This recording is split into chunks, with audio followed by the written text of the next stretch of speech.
l'espoir. Et je parle à une personne. Tu as perdu l'espoir. Aujourd'hui, que l'espoir revienne.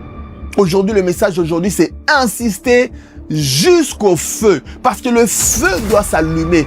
Nous vous disons merci. Merci encore de vous connecter avec Manifester le royaume. Nous croyons que dans Manifester le royaume, vos yeux vont s'ouvrir. Les gens qui étaient malades, si tu étais malade, tu vas découvrir ce qu'on appelle la guérison miraculeuse. Nous croyons que nous avons un Dieu de miracles qui guérit. Nous avons le nom de Jésus qui libère de l'oppression, qui libère de la dépression. Mais pour que ces choses arrivent, nous avons besoin de voir la manifestation de son royaume. Le royaume, c'est simplement un système gouvernemental par lequel il y a un roi et le roi a des princes et le roi est la royauté est constituée au fait de tout un système gouvernemental qui travaille dans un seul but, c'est pour plaire à un roi. Et le roi par lequel nous vous invitons aujourd'hui, le roi par lequel nous vous convions aujourd'hui, il s'appelle le roi de gloire. Et il s'appelle Jésus-Christ. C'est lui qui est le roi, c'est le prince de la paix. Et Manifester le royaume, elle vient vous apporter ce roi-là qui est le prince de la paix. Il y a des princes qui sont cachés dans leur château, il y a des princes qui sont cachés dans leur maison. Mais Jésus-Christ a décidé de se manifester dans le corps de l'être humain. Pourquoi? Parce que la Bible a dit, la parole s'est faite chair. Ça veut dire que le Créateur a décidé de venir sur la terre sous forme d'un être humain. Et son nom, pour l'identifier, c'était le nom de Jésus. Donc ça veut dire que si tu regardais Jésus, tu pensais que Jésus était mort à la croix. Jésus n'est pas mort à la croix, Jésus est ressuscité. La raison pour laquelle il a dit, l'heure arrive où vous n'adorerez plus le Père sur cette montagne. Parce que les gens avaient fait de la montagne leur référence. Ça veut dire que si tes échecs étaient à la montagne, quand tu arrivais là, en fait, ton âme se rappelait des échecs. Mais il a dit non. L'heure vient où les vrais adorateurs adoreront le Père en esprit et en vérité. Ça veut dire que quand tu mets comme point de référence Jésus, il est mort et il est ressuscité. Et il est où? Il est assis à la droite du Père et à jamais il est là-bas. Donc dans l'infini, pour ceux qui connaissent les sciences, l'infini, ça veut dire qu'il n'y a pas de temps. Mais c'est vrai que nous sommes dans le temps. Voilà pourquoi est-ce que nous vous disons merci et bienvenue dans Manifester le royaume. Nous bénissons vos familles, nous vous bénissons là où vous êtes. Vous les écoutez dans les métros, que Dieu vous bénisse. Aujourd'hui, le message, il est très simple. Le message d'aujourd'hui, nous allons aller, en fait, nous allons voir un sujet qui est très simple. C'est un sujet qui concerne l'insistance. Insister, même quand les conditions sont défavorables, insister. Même quand les conditions sont défavorables, insister jusqu'au feu. Insister jusqu'au feu. Pourquoi insister jusqu'au feu? Parce que sans le feu, il n'y a pas la vie. Insister jusqu'au feu. Le feu, c'est quoi? C'est quand tu vois la manifestation des choses que tu espérais. Aujourd'hui, j'aimerais rappeler à une personne que si tu avais perdu l'espoir à cause de 2025, que l'espoir revienne dans le nom puissant de Jésus. Parce qu'à l'année 2026, tu as besoin au moins de l'espoir. Si tu avais perdu espoir, il y a tellement de gens qui ont perdu espoir. Et je parle à une personne. Tu as perdu l'espoir. Aujourd'hui, que l'espoir revienne. Aujourd'hui, le message d'aujourd'hui, c'est insister jusqu'au feu. Parce que le feu doit s'allumer. Le feu, c'est tel qui permet, en fait, à des entrepreneurs de se réveiller le matin et le lendemain continuer en fait leurs affaires. Vous savez, l'entrepreneuriat, c'est un endroit dans lequel tu n'as pas un salaire fixe. Mais cet endroit-là, quand un entrepreneur, il dort, le lendemain, il se réveille motivé. Pourquoi? Parce qu'il va chercher à apporter ce qu'on appelle des solutions dans la vie. Donc pas chez des particuliers ou chez les entreprises. Ça, c'est un entrepreneur. Mais ici, nous sommes dans la parole. Jésus, c'est pas un entrepreneur. Jésus, c'est notre grand frère. Quand il s'est réveillé le matin, il s'est dit, le profond désir de mon Père, c'est de venir sauver mes frères et sœurs qui sont perdus sur la terre. Et parce que mes frères et sœurs sont perdus sur la terre, la Bible dit, la parole s'est faite chair. Ça veut dire que Jésus-Christ s'est fait chair. Pourquoi? Parce que Dieu savait que la terre a été donnée aux fils des hommes. Ça veut dire que sans l'être humain, il est impossible de sauver l'être humain pour l'éternité. Alors Jésus était obligé de porter un corps. Pourquoi? Parce que Dieu lui-même, légalement, ne pouvait pas sauver l'être humain. Ça veut dire que tu te demandes, mais j'ai la dépression. Pourquoi le monde va mal? Le problème, c'est que Dieu, quand il a fini de faire la terre, il a dit à Adam et à Ève, donc aux êtres humains, il a dit, prenez, gérez cet environnement, gérez cet écosystème. Et l'être humain a pris l'écosystème, il a donné la responsabilité au diable. Voilà pourquoi ce qu'on appelle le diable le prince de ce siècle. Et c'est lui qui apporte le désespoir dans la vie de plusieurs. Mais si tu écoutes ce message, le désespoir est passé. Pourquoi? Parce que je viens de te donner le message d'espoir. Insiste jusqu'au feu. C'est-à-dire que si tu te réveilles, si tu as encore la vie, parce que tu as encore plus d'espoir. Un chien vivant a plus d'espérance qu'un lion qui est mort. Un lion qui est mort ne peut plus agir, peu importe la capacité qu'il avait quand il était vivant.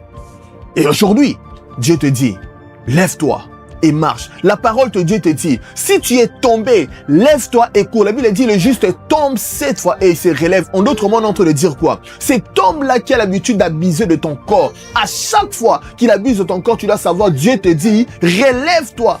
Tu te dis non, mais ma vie, ça ne va pas. Tu te dis mais non. Mais en fait, j'ai l'impression qu'à chaque fois, il y a un schéma de négatif qui arrive toujours. Pour certains, à chaque fois que tu investis ton argent, tu perds de l'argent. Pour une autre personne, à chaque fois que tu fais des applications pour l'emploi, on ne t'embauche jamais. Pour une autre personne, à chaque fois que tu rentres dans les relations, tu sors dans les relations.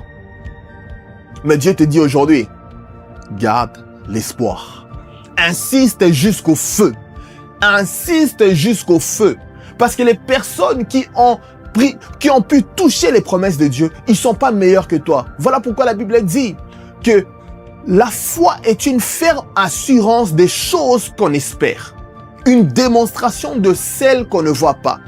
Une ferme assurance des choses qu'on espère. Ça veut dire que dans ta pensée, si tu avais la pensée, par exemple, d'avoir un enfant, ça veut dire que tu dois garder ça dans ta pensée. Si tu avais la pensée de t'acheter une voiture, tu dois garder ça dans ta pensée. Ça veut dire que chaque fois, quand tu es en train de travailler, tu es en train de te dire, je mets de l'argent à côté pour acheter une voiture. Et la foi, elle fonctionne comme ça. C'est-à-dire que la foi en Dieu, tu as besoin de croire que Dieu existe. Dieu, il dit que la personne qui croit en moi doit croire que j'existe. Mais le problème, tu n'as jamais touché Dieu. Le problème, tu n'as jamais vu Dieu. Le problème, tu ne l'as jamais touché. Voilà pourquoi pendant que j'étais en train de préparer ce message, je pensais à... Vous savez, tu donnes à un jeune de 13 ans, tu lui dis, ok, tu l'as appris comment est-ce qu'on allume le feu de bois. Alors il va prendre le bois, il va prendre l'allumette, il va essayer d'allumer. La première fois qu'il va essayer, il va échouer. Il va frotter l'allumette, il va échouer. Il va essayer encore d'allumer. Et pendant qu'il essaie, il ne savait pas qu'il y avait des paramètres qui viennent éteindre, c'est le vent de la forêt. Le vent de la forêt vient éteindre le feu. Mais à un moment, il se peut que le jeune peut dire, ça ne marche pas, c'est mieux pour moi d'arrêter. Mais les personnes qui ont commencé à voir ces jeunes-là, ils savent que si tu insistes, le feu va s'allumer. Et voilà pourquoi est-ce que tu as besoin d'insister. Et ce jeune qui a insisté pour allumer le feu, ce jeune a réussi à allumer le feu. Pourquoi? Parce que si tu insistes, le feu finira par prendre. Le feu finira par s'allumer. Et le feu, pour une personne qui est au début de sa foi, vous savez, c'est très difficile de recevoir ce qu'on appelle le feu, le baptême de l'esprit. C'est ce qu'on appelle le baptême du Saint-Esprit. Ça veut dire que tu peux commencer à prier. Il y a une personne, tu as commencé à prier. Tu dis à chaque fois que je prie, un, je ne sens rien. Et de deux, je vois les autres, ils sont en feu. Mais le problème, pourquoi est-ce que moi, je ne reçois rien? Dieu te dit aujourd'hui, insiste jusqu'au feu. Vous savez, au début de ma foi, j'ai essayé de prier. Je ne sentais rien.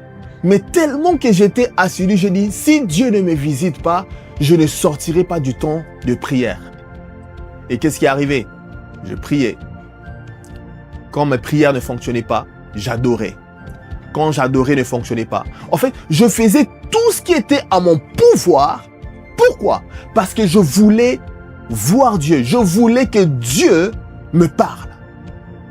Voilà pourquoi est-ce que aujourd'hui, j'encourage une personne de continuer à prier. Les premières minutes, quand tu commences à prier, c'est difficile. Un, tu as toutes les convictions. De toutes les façons, si tu commences à prier, tu ne verras pas Dieu. Ne te dis pas que si tu commences à prier, tu ne verras pas Dieu. Non. Tu dois prier. C'est un exercice. C'est un système.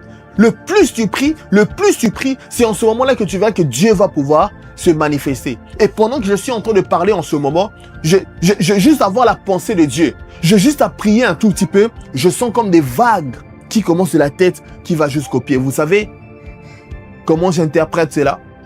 C'est la présence de Dieu. C'est-à-dire qu'en tout temps, dès que je pense à Dieu, c'est parce que je sais que Dieu est proche.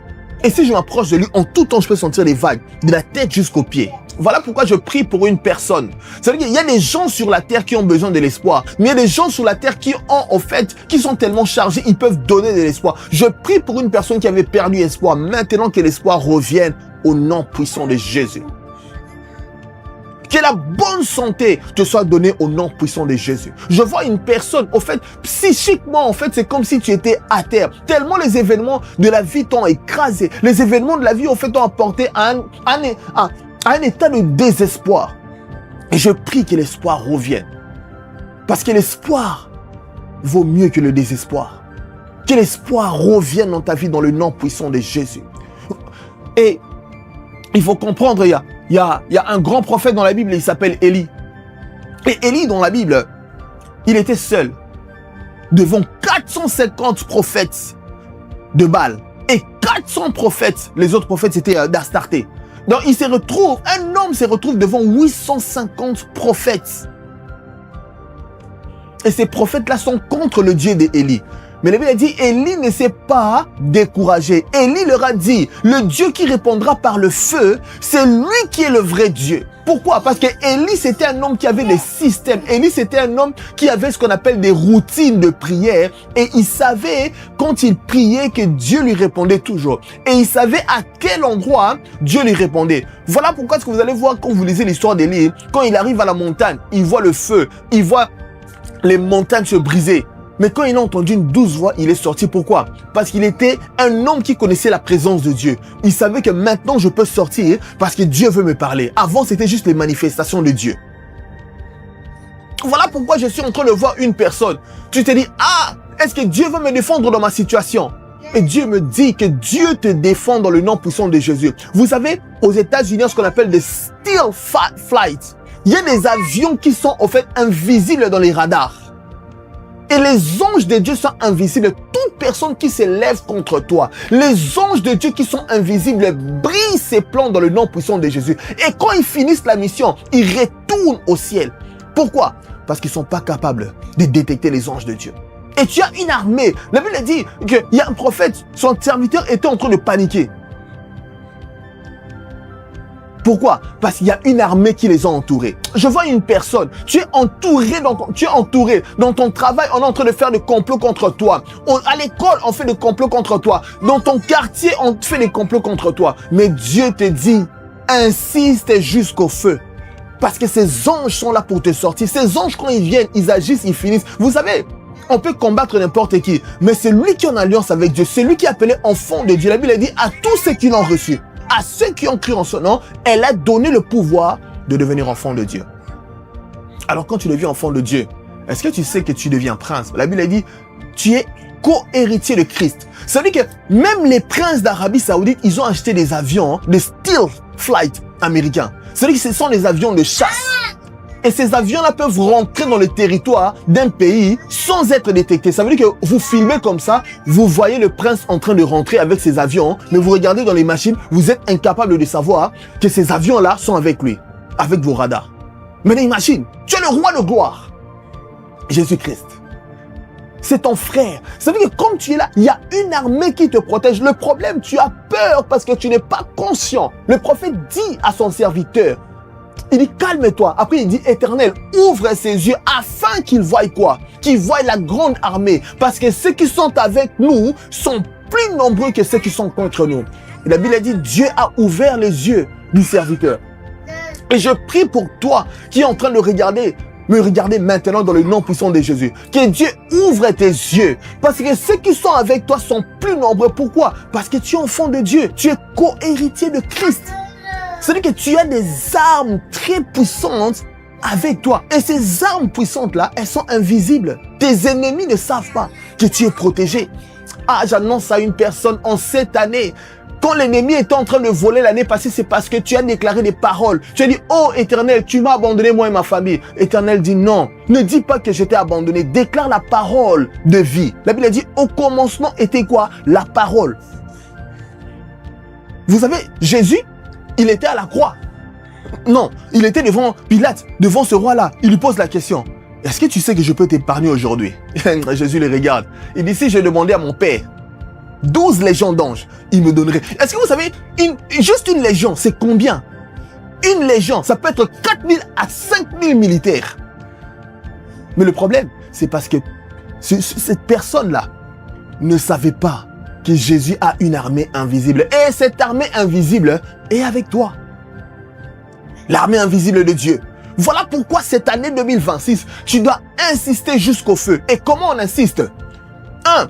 On insiste même quand tu es seul. Comme le prophète Élie s'est retrouvé seul à la montagne de Carmel, tu dois apprendre à insister. 2. Tu dois apprendre à insister même quand ça ne fait pas de sens.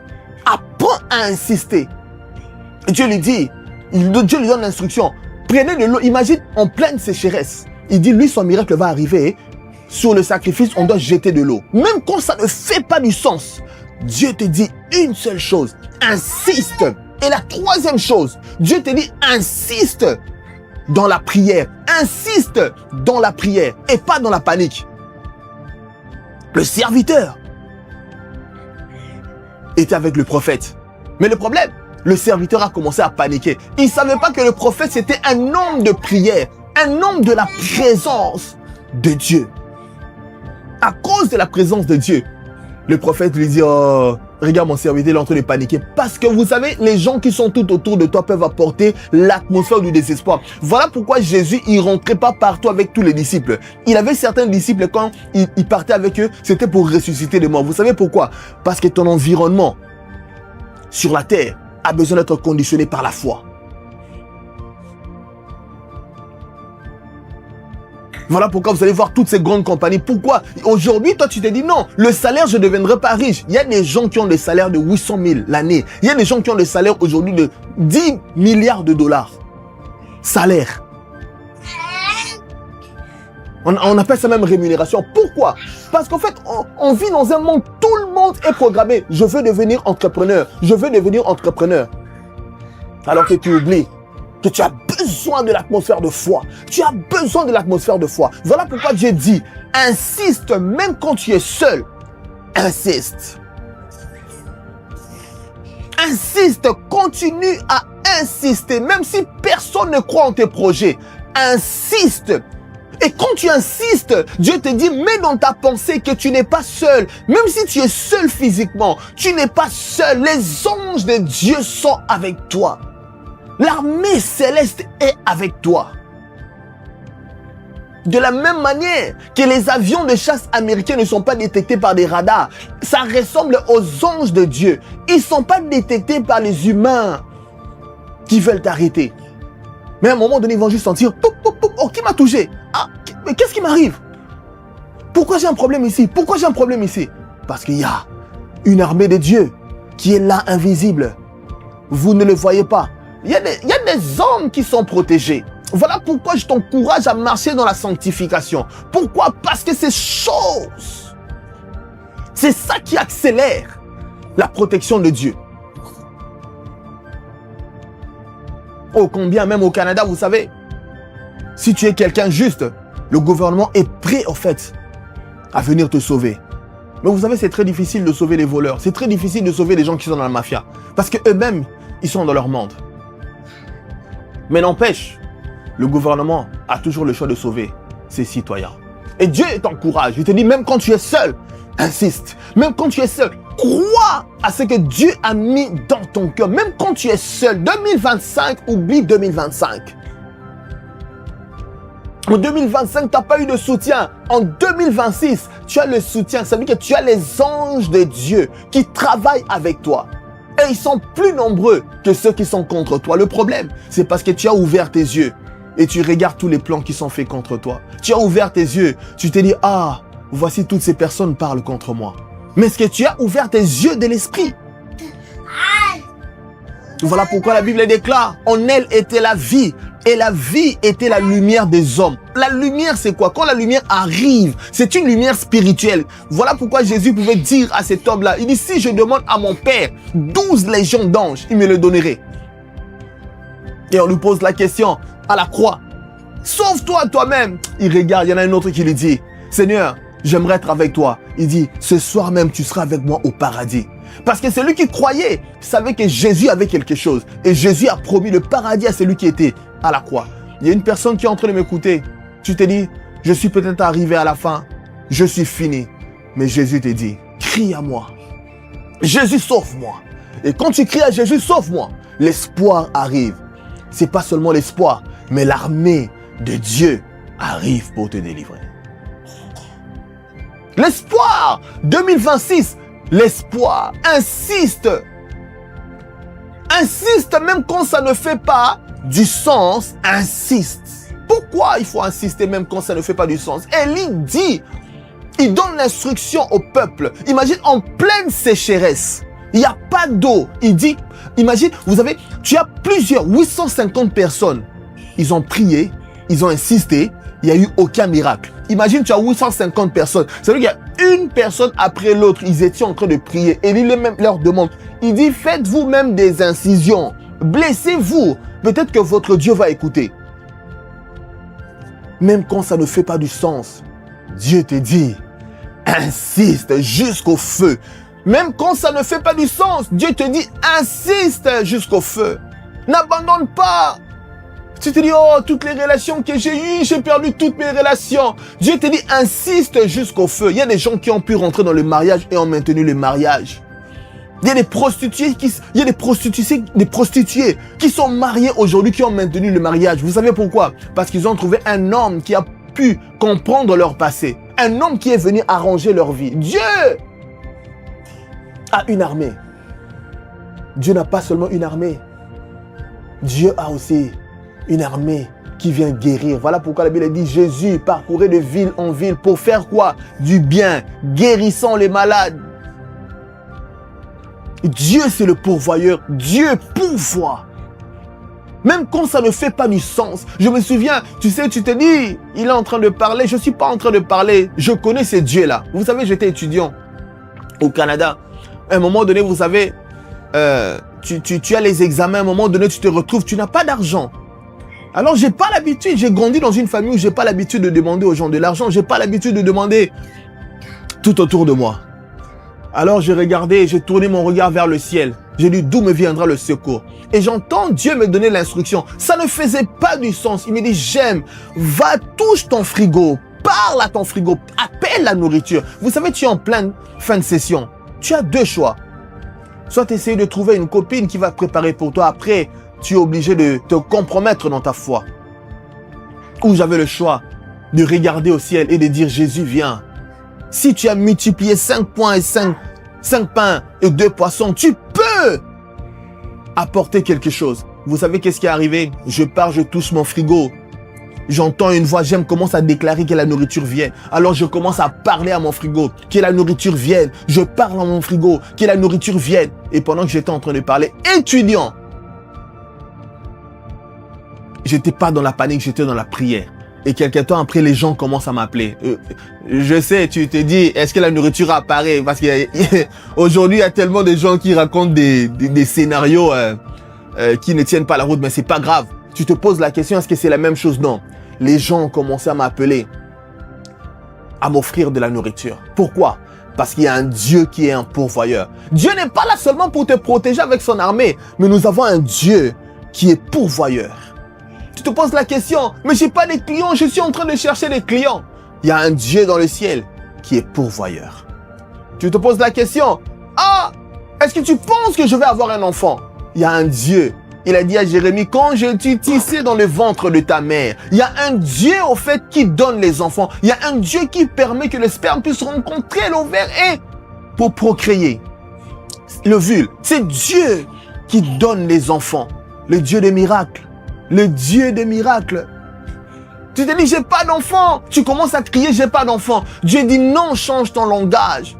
Change ton langage. Tu es une nouvelle créature. La Bible dit Que cette divine puissance nous a donné tout ce qui contribue. À quoi? À la vie et à la piété. Au travers de quoi? De la connaissance. Au moyen de la connaissance. Au moyen de la connaissance. La connaissance, c'est quoi? Maintenant, c'est à toi de commencer à rappeler à ton corps que mon corps est le temple du Saint-Esprit. La maladie ne peut pas bloquer mon corps. Tu parles au célibat. Le célibat, tu n'as pas de place. Célibat, tu n'as pas de place. Oh mon âme, David disait, oh mon âme. Vous savez, il y a certains célibats, c'est dans ton âme que ça se passe. C'est dans ton âme. À chaque fois que tu arrives proche du mariage, il y a toujours une phrase que tu vas sortir. Et souvent, il y a des phrases qu'on ne dit pas aux hommes. Tu me prends pour ta mère, va marier ta mère. Tu ne peux pas dire ce genre de choses à un homme. Mais c'est le monde spirituel. Tellement tu étais dans le désespoir. Et tu sors des phrases. Ça se passe dans mon âme. David disait, oh mon âme, pourquoi t'as battu au-dedans de moi? Tu dois savoir qu'il y a certains problèmes. C'est pas seulement le spirituel. Dieu a besoin de restaurer. Dieu a besoin de restaurer. Dieu a besoin de restaurer. Dieu a besoin de restaurer ton cœur. Tu dois crier à Dieu, restaure mon âme, parce que tu as gagné le combat spirituel. Jusqu'au point où tu te demandes, est-ce que j'ai gagné le combat spirituel? Le problème, tu as gagné le combat spirituel, mais tu dois savoir que ton âme doit être renouvelée. Ton âme doit être restaurée. Vous savez, une personne qui a tellement marché dans l'échec, tu as tellement échoué, tu as essayé plusieurs entreprises, tu as tellement échoué. Dieu te dit, avance, insiste jusqu'au feu. Insiste jusqu'au feu. N'arrête pas. Insiste jusqu'au feu. Est-ce que tu peux encore marcher? Si tu peux encore marcher, Dieu te dit, insiste. Reçois l'espoir. Dieu te dit, insiste. Il y a un milliardaire qui a créé Alibaba. Il dit qu'il a tellement appliqué à plusieurs emplois. Il n'a jamais été embauché. Et un jour, il a eu la brillante idée de commencer une compagnie. Il a commencé la compagnie d'Alibaba. Et regardez aujourd'hui, c'est un multimilliardaire. La Bible dit, frappez et on vous ouvrira. Ça veut dire que si tu frappes à une porte à gauche qui est fermée, on ne t'ouvre pas, trouve une autre porte, frappe. C'est-à-dire que si les hommes colériques ne sont pas faits pour toi, trouve un homme qui est simple. Si les hommes riches ne sont pas faits pour toi, trouve un homme qui est moins riche. Le problème, c'est que ton âme a tellement des images de Netflix, ton cœur a tellement de désirs qui sont au-delà de ce que Dieu a promis pour toi. Ce que tu dois savoir, David, il n'était pas roi directement. Mais imagine, la femme qu'il a mariée. Cette femme-là a vu David être le militaire, le soldat, mais ce David-là est devenu roi. Le problème, c'est que ton âme a de mauvaises informations. Tu te dis, j'ai envie de marier un homme riche. Et le diable te dit, vas-y, continue dans cette lignée-là. Mais Dieu te dit, c'est moi le pourvoyeur. Ouvre tes yeux spirituels. Élie pose la question. Le prophète dit à son serviteur, ô Éternel, ouvre ses yeux. Et quand on a ouvert ses yeux, il a vu une grande armée de feu. C'est une armée qu'il n'avait jamais vue. Il y a des gens, des fois, ton mariage, c'est à côté de toi. Il y a des gens, tes contrats, c'est à côté de toi. Vous savez, Ismaël a failli mourir dans le désert à cause de la soif. Mais Dieu lui dit, regarde ici à côté. Prends le puits, donne de l'eau à l'enfant. Il y a des bénédictions qui sont proches de toi. Dieu t'a déjà rapproché. Tu arrives au moment où tu n'as plus d'espoir. Dieu te dit, reprends espoir. Insiste jusqu'au feu. Parce que quand le feu est là, on peut subsister même dans la chaleur. Quand le feu est là, il y a la procréation. Quand le feu est là, vous savez quand il y a le froid dans le frigo, vous savez pourquoi les bactéries ont du mal à se développer dans le frigo? Pourquoi? Parce que les conditions sont pas en fait permissibles. Les conditions sont pas en fait réunies. Pourquoi? Pour laisser aux microbes la capacité de pouvoir pousser, de pouvoir se procréer, de pouvoir germer. Et Dieu pose la question. Il dit, est-ce que tu es conduit par ce que tu vois? Est-ce que tu es conduit par ce dont ton âme est en train de te parler? Parce que ce qui sort de ton cœur, c'est ce que tu vois dans les téléphones, Netflix. C'est ce que tu vois sur Instagram. Tu te dis non, ça c'est ma vie. Non. Ce sont juste des acteurs. Les influenceurs, c'est des acteurs. Et Dieu veut faire de toi acteur. Il a déjà fait le scénario. Il dit tu combats dans la victoire. La Bible dit qu'il a dépouillé les dominations et les autorités. Dieu est en train de parler de quoi? Il est en train de parler de tout système qui apporte le désespoir dans ta vie. Tout système. C'est-à-dire quand on parle de domination, ça veut dire que c'est un système de pensée. Tu as crié, tu as été délivré. Mais le problème, ton âme est restée blessée. Tu as travaillé dans un milieu. Vous savez, je vois souvent ça au Canada. On te donne l'opportunité quelque part. Je vois souvent, c'est des jeunes, malheureusement des jeunes, on va dire des jeunes de couleur. Ça veut dire qu'on va dire...